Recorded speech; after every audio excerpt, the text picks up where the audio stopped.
भंडारा जवाहरनगर येथील आयुध निर्माणीच्या LTPA सेक्शनमध्ये झालेल्या स्फोट प्रकरणात आणखी 3 अधिकाऱ्यांवर गुन्हे दाखल करण्यात आले आहे।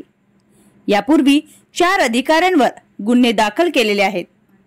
नव्याने गुन्हे दाखल करण्यात आलेल्यांमध्ये आयुध निर्माणीचे मुख्य महाप्रबंधक सुनील सप्रे वय 59 वर्ष यांच्यासह महाप्रबंधक अनुज प्रसाद 59 वर्ष, महाप्रबंधक ललित कुमार वय 49 वर्ष यांचा समावेश आहे।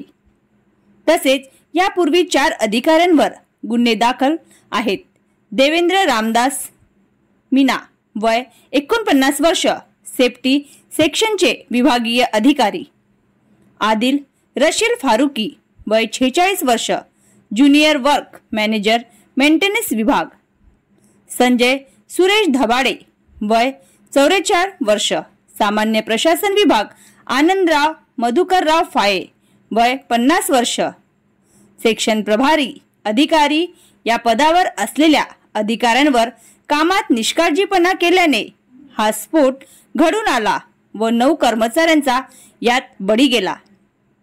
या भीषण स्फोटामध्ये कर्मचारी मनोज मेश्राम वय 55 वर्ष, राहणार बेला। अजय कुमार नागदेवे वय 51 वर्ष, राहणार परसोडी।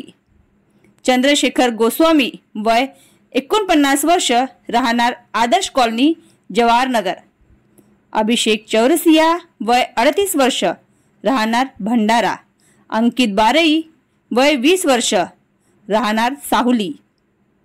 संजय कुमार कारेमोरे राहणार खात वय वर्ष 54।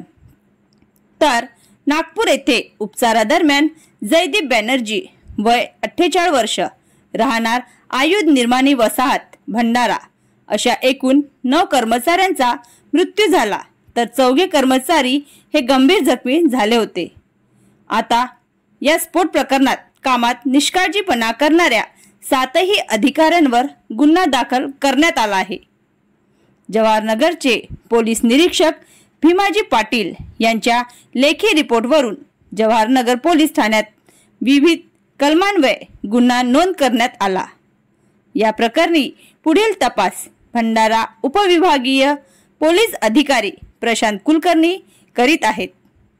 यानंतर आता आणखी किती अधिकाऱ्यांची नावे या प्रकरणात पुढे येणार हे पाहण्यासारखे आहे।